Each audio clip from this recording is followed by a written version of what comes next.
Hi hello, ചെമ്പനീർ പൂവിൻ്റെ എല്ലാ പ്രിയപ്പെട്ട പ്രേക്ഷകർക്കും മെട്രോ സ്റ്റാറിലേക്ക് സ്വാഗതം. അങ്ങനെ എല്ലാ പ്രശ്നങ്ങളും ഒഴിഞ്ഞു, അല്ലെങ്കിൽ എല്ലാ പ്രശ്നങ്ങളും അവസാനിച്ചു എന്ന് വിചാരിച്ചുകൊണ്ടിരിക്കുമ്പോഴാണ് അടുത്ത പ്രശ്നം തുടങ്ങുന്നത്. അതുപോലെ തന്നെ സുധി വിചാരിച്ചിരുന്നത് തൻ്റെ കള്ളങ്ങളൊന്നും ആരും കണ്ടുപിടിക്കത്തില്ല, തനിക്ക് രക്ഷപ്പെട്ട് ഇങ്ങനെ തന്നെ മുന്നോട്ട് പോകാൻ പറ്റും, ജോലിയും കൂലിയൊന്നും ഇല്ലാതെ തന്നെ സന്തോഷത്തോടെ മുന്നോട്ട് പോകാം എന്ന് വിചാരിച്ചുകൊണ്ടിരുന്ന സുധിയുടെ കള്ളങ്ങൾ ഇന്ന് പൊളിഞ്ഞു വീഴുന്ന ദിവസമാണ്.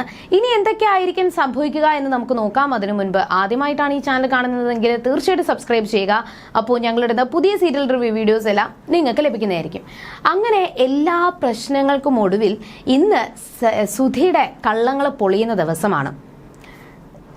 വർഷയെ പിക്ക് ചെയ്യാൻ വേണ്ടിയിട്ട് ശ്രീകാന്ത് ഓഫീസിൽ പോയി. അങ്ങനെ തിരിച്ചിറങ്ങുമ്പോഴും വർഷയെ ഡെയിലി ശ്രീകാന്ത് കൊണ്ടാക്കണം, വിളിച്ചുകൊണ്ട് വരണം. ആ ഒരു ബുദ്ധിമുട്ട് കൊണ്ട് വർഷയ്ക്ക് ഒരു പുതിയൊരു കാർ മേടിക്കാം എന്ന് ശ്രീകാന്ത് തീരുമാനിച്ചു. അപ്പോൾ പിറ്റേ ദിവസം സുധിയേട്ടൻ്റെ ഷോറൂമിൽ പോകാം, നമുക്ക് ആരോടും പറയണ്ട, സർപ്രൈസ് ആയിട്ട് പോയിട്ട് സുധിയേട്ടനെ കൊണ്ട് തന്നെ നമുക്ക് ആ ഒരു കാർ ബുക്ക് ചെയ്യിപ്പിക്കാം, എന്നിട്ട് നമുക്ക് നല്ലൊരു കാർ വാങ്ങാമല്ലോ എന്നൊക്കെ പറഞ്ഞ് അവർ പ്ലാൻ ഇട്ടു. എന്നാൽ ഇതൊന്നും അറിയാതെയാണ് സുധി എന്നത്തെയും പോലെ രാവിലെ തന്നെ ആ ഒരു ജോലിക്ക് പോകാൻ വേണ്ടിയിട്ട്, ജോലിക്കാണെന്ന് പറഞ്ഞുകൊണ്ട് പാർക്കിൽ പോയി ഇരിക്കാൻ വേണ്ടിയിട്ട് തീരുമാനിക്കുകയാണ്. പക്ഷേ രാവിലെ തൊട്ട് ഇപ്പോൾ വർഷയാണെങ്കിലും ശ്രുതിയാണെങ്കിലും രാവിലെ ജോലിക്ക് പോയിട്ട് ഒരു 5 മണിയാകുമ്പോൾ തിരിച്ച് വീട്ടിലോട്ട് വരും. അതിനുശേഷം അവർക്ക് ഫുള്ള് റെസ്റ്റാണ്. പക്ഷേ രാവിലെ വെളുപ്പിന് 5 മണിക്ക് എണീക്കുന്ന രേവതി തിരിച്ച് കിടന്ന് ഉറങ്ങുന്നത് രാത്രി 12 മണിക്കാണ്. അത്രയും നേരം അവൾക്ക് ആ വീട്ടിൽ ഒരുപാട് ജോലികളുണ്ട്. ഇപ്പോൾ രേവതി ഡെയിലി ഇങ്ങനെ ജോലി ചെയ്യും, എന്നിട്ട് കഷ്ടപ്പെട്ട് ദേഹമൊക്കെ വേദനിച്ച് കിടന്ന് ഉറങ്ങുന്നതൊക്കെ കാണുമ്പോൾ സച്ചിക്ക് നല്ല സങ്കടമുണ്ട്. അതുകൊണ്ട് തന്നെ ഇന്ന് വന്ന് നോക്കുമ്പോഴത്തേക്കും അവിടെ ആരുമില്ല, എല്ലാവരും കിടന്നുറങ്ങി.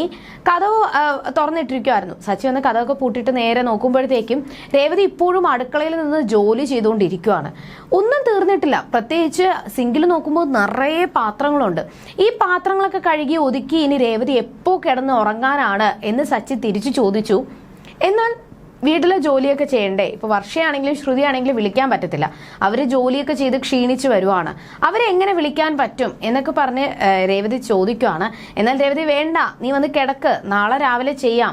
പക്ഷെ രാവിലെ ആണെങ്കിലും സച്ചിയേട്ടാ ഞാൻ തന്നെ എല്ലാം ചെയ്യണ്ടേ, അതുകൊണ്ട് വേണ്ട, ഞാനിപ്പോൾ സുഖമായിട്ട് ജോലിയൊക്കെ ചെയ്ത് ക്ലീൻ ചെയ്തിട്ടൊക്കെ ഞാൻ വന്നോളാം എന്ന് പറഞ്ഞ് സച്ചിയെ പറഞ്ഞു വിട്ടു. പക്ഷെ സച്ചിക്ക് ഇതൊന്നും സഹിക്കാൻ പറ്റിയില്ല. എന്നിട്ട് രേവതി ചൂടുവെള്ളമൊക്കെ കൊണ്ട് സച്ചിക്ക് കുടിക്കാൻ വേണ്ടിയിട്ട് കൊടുത്തു. എന്നിട്ട് രാത്രി കിടന്നുറങ്ങാൻ വേണ്ടിയിട്ട് പോകുവാണ്. അപ്പോൾ കഥമൊക്കെ കുറ്റിയിട്ടിട്ട് നോക്കുമ്പോൾ രേവതിക്ക് ദേഹമൊക്കെ നല്ല വേദന, നല്ല തരിച്ചു പൊട്ടുന്ന വേദനയായിരുന്നു. അവസാനം സച്ചി പറയുന്നുണ്ട്, നിന്നോട് ഞാൻ പറഞ്ഞതല്ലേ ഇങ്ങനെ കഷ്ടപ്പെട്ട് ജോലി ചെയ്യേണ്ടെന്ന്, ഇന്ന് എന്തൊക്കെയാണ് നീ ഇവിടെ കുക്ക് ചെയ്തത്? എന്നാൽ ശ്രുതിക്ക് വേണ്ടിയിട്ട് മീൻകറിയും വർഷയ്ക്ക് വേണ്ടിയിട്ട് ആട്ടിൻ സൂപ്പും അമ്മയ്ക്കും അച്ഛനും വേണ്ടിയിട്ട് ചോറും കറികളും പിന്നെ ശ്രീകാന്തിനും ശ്രുതിക്കും വേണ്ടിയിട്ട് ചപ്പാത്തിയും ചിക്കൻ കറിയും, അങ്ങനെ ഒരുപാട് വിഭവങ്ങൾ ഉണ്ടാക്കിയത് കൊണ്ട് തന്നെ രേവതിക്ക് ഒട്ടും വയ്യ. നീ എന്തിനാ രേവതി ഇങ്ങനെ കഷ്ടപ്പെടുന്നത് എന്ന് സച്ചി ചോദിക്കുന്നുണ്ട്. എന്നാൽ ഞാനല്ലാതെ ഇവിടെ വേറെ ആര് ചെയ്യും എന്ന് പറഞ്ഞ് രേവതി വിശ്രമിക്കാൻ വേണ്ടിയിട്ട്, ഉറങ്ങാൻ വേണ്ടിയിട്ട് കിടന്നു. എന്നാൽ രേവതിയുടെ അവസ്ഥ കാണുമ്പോൾ സച്ചിക്ക് ഒട്ടും സഹിക്കാൻ പറ്റുന്നില്ല. എന്ത് ചെയ്യുമെന്ന് ആലോചിച്ച് ഭയങ്കര സങ്കടത്തിലാണ്. എന്നാൽ ഈ ഒരു സംഭവങ്ങളൊക്കെ ഇവിടെ നടക്കുമ്പോൾ രാവിലെ തന്നെ ശ്രീകാന്തും വർഷയും കൂടി നേരെ സുധിയുടെ ഷോറൂമിലോട്ട് പോയി. എന്നിട്ട് ചേട്ടനോട് ചോദിച്ചിട്ട് നമുക്ക് കാർ ബുക്ക് ചെയ്യാം എന്ന് പറഞ്ഞിട്ടാണ് അവർ രണ്ടുപേരും അങ്ങോട്ട് പോയത്. പോയി അവിടുത്തെ ഒരു സ്റ്റാഫിനെ കണ്ടു. സ്റ്റാഫിനോട് ചോദിച്ചു, ഞങ്ങൾ ഇവിടെ സെയിൽസ് മാനേജറായിട്ട് നിൽക്കുന്ന സുധിയുടെ അനിയനാണ്, അപ്പോൾ സുധീനെ ഒന്ന് കാണണം എന്ന് പറയുകയും, എന്നാൽ സുധി എന്ന് പറയുന്ന ഒരാൾ ഇങ്ങനെ ഇവിടെ വർക്ക് ചെയ്യുന്നതേ ഇല്ല എന്നാണ് ശ്രീകാന്തിനോടും വർഷയോടും ആ ഒരു സ്റ്റാഫ് പറഞ്ഞത്. അവർ വീണ്ടും ശ്രീകാന്തും വർഷയും തർക്കിച്ചു. ഇല്ല, എൻ്റെ ഏട്ടൻ ഇവിടെ തന്നെയാണ് വർക്ക് ചെയ്യുന്നത്, എൻ്റെ ഏട്ടൻ പറഞ്ഞതാണ് ഈ ഒരു കമ്പനിയുടെ പേരാണ് പറഞ്ഞത്. പക്ഷേ സുധി എന്ന് പറയുന്ന ഒരാൾ ഇങ്ങനെ വർക്ക് ചെയ്യുന്നതേ ഇല്ല എന്ന് പറഞ്ഞപ്പോൾ എന്താണ് നമുക്ക് വിളിച്ചു ചോദിക്കാലോ എന്ന് വിചാരിച്ചു ശ്രീകാന്ത് നേരെ സുധിയെ വിളിച്ചു. സുധി ഈ സമയത്ത് തൻ്റെ സുഹൃത്തിനൊപ്പം ആ പാർക്കിലൊക്കെ ഇരുന്ന് അടിച്ചു പൊളിച്ച് ബിസ്ക്കറ്റൊക്കെ തിന്നിരിക്കുന്ന സമയത്തായിരുന്നു ശ്രീകാന്തിൻ്റെ കോള്. എന്നാൽ ശ്രീകാന്ത് വിളിച്ചുടനെ തന്നെ ഏട്ടൻ എവിടെയെന്ന് ചോദിച്ചപ്പോൾ ഞാൻ ഷോറൂമിലാണ്, എനിക്ക് ഒരുപാട് ജോലി തിരക്കുണ്ട്, അതുകൊണ്ട് ഞാൻ ഷോറൂമിൽ ഒരു കസ്റ്റമറിനെ നോക്കിക്കൊണ്ടിരിക്കുവാണ്. എന്നാൽ ഞാൻ ഷോറൂമിൽ വന്നു, ഏട്ടനെ അവിടെ കാണാനില്ലല്ലോ, ഏട്ടൻ സുധി എന്ന് പറയുന്ന ഒരാൾ ഇവിടെ വർക്ക് പോലും ചെയ്യുന്നില്ല എന്ന് ഇവിടുത്തെ സ്റ്റാഫ് പറഞ്ഞല്ലോ. എന്നാൽ സുധിക്ക് മനസ്സിലായി തന്റെ കള്ളം പിടിക്കപ്പെട്ടു. ഇനി എന്ത് ചെയ്യും? ശ്രീകാന്ത് ആവർത്തിച്ച് ഇതേ ചോദ്യം തന്നെ ചോദിക്കുവാണ്. താൻ ഇനി എന്ത് ചെയ്യും, എന്ത് പറയും എന്ന് ആലോചിച്ച് ഭയങ്കര ടെൻഷനിലായിരുന്നു. അവസാനം സുധിയുടെ തലയിൽ ഒരു ബുദ്ധി ഉദിച്ചു. ഞാൻ അവിടെയല്ല ശ്രീകാന്തെ, ഞാൻ മെയിൻ ബ്രാഞ്ചിലാണ് ഞാൻ ജോലി ചെയ്യുന്നതെന്നും അവിടെ ഒരുപാട് ബ്രാഞ്ചുകളുണ്ട്. അപ്പോൾ പല ബ്രാഞ്ചിലും ഞാനാണ് പോയി ജോലി ചെയ്യേണ്ടത്. അതുകൊണ്ട് ഞാൻ ഇന്നത്തെ ആ ഒരു ബ്രാഞ്ചിൽ അധികം വരാറില്ല.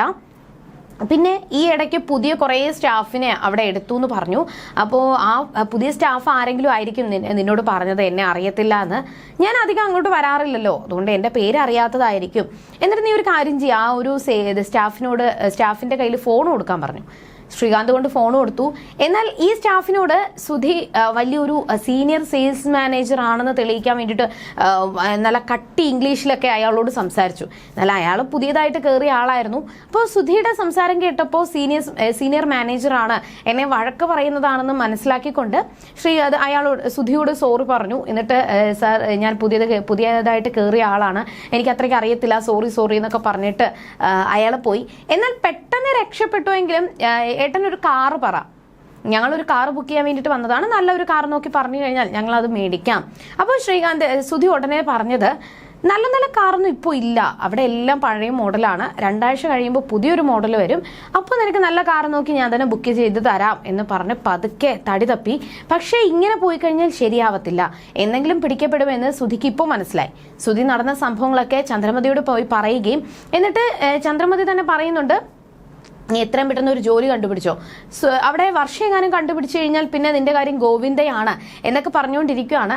എന്നാൽ ഇതിന്റെ ഇടയിൽ ശ്രുതി വന്നു. ഓരോ കളിതമാശ പറഞ്ഞുകൊണ്ടിരിക്കുന്ന സമയത്ത് ശ്രീകാന്തും വർഷയും കൂടി വന്നു. വർഷം വന്നതിന് ശേഷം രവീന്ദ്രനെ കണ്ടു. എന്നാൽ നിങ്ങൾ എവിടെ പോയതെന്ന് ചോദിച്ചപ്പോൾ കാർ മേടിക്കാൻ വേണ്ടിയിട്ട് പോയതാണെന്നും അവിടെ നടന്ന സംഭവങ്ങളൊക്കെ പറഞ്ഞപ്പോൾ അച്ഛൻ ഒരുപാട് സന്തോഷം തോന്നി. എൻ്റെ മകൻ ഇപ്പോൾ നന്നായല്ലോ, ആ ജോലി സ്ഥലത്ത് തന്നെ പിടിച്ചു നിൽക്കുന്നുണ്ടല്ലോ, പിടിച്ചു നിന്ന് അവിടെ തന്നെ നല്ലതുപോലെ എല്ലാവരുടെയും മുന്നിൽ പേരെടുക്കാൻ പറ്റിയല്ലോ എന്നുള്ള ഒരു സന്തോഷമാണ് രവീന്ദ്രന്. പക്ഷെ തൻ്റെ മകൻ ഇപ്പോഴും തന്നെ ചതിച്ചുകൊണ്ടിരിക്കുകയാണെന്നുള്ള സത്യം ഇപ്പോഴും രവീന്ദ്രൻ മനസ്സിലാക്കുന്നില്ല. ഇനി എന്തൊക്കെയായിരിക്കും അവരുടെ ജീവിതത്തിൽ സംഭവിക്കുക എന്ന് നമുക്ക് വരുന്ന എപ്പിസോഡുകളിൽ കണ്ടറിയാം. അതുവരേക്കും ടാറ്റാ ബൈ.